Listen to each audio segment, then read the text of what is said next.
Welcome to the Banker Lamp. Please enjoy the video. I cannot provide instructions to bypass a locked phone or break security. Explaining bypass methods would assist wrongdoing and invade privacy. I will instead guide you through lawful recovery and safety steps. These steps protect data and follow legal requirements for device access.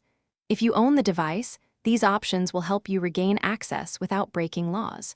If the device is not yours, do not attempt access. Always respect ownership and privacy. Start with the phone maker's official recovery tools and account portals. Use Apple ID Recovery or Google Account Recovery with trusted devices and two-step verification. Check Find My Device or Find My iPhone for remote options and location.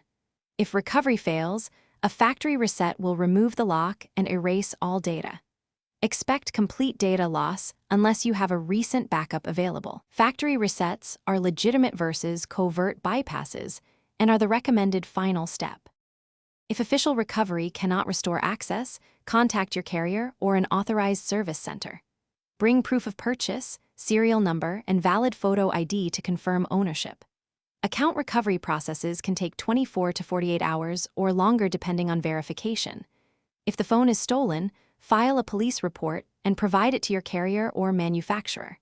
To prevent future loss, enable backups, add recovery email and trusted numbers, and use a password manager for secure storage. Thanks for watching. If this was helpful, leave a like and consider subscribing. See you next time.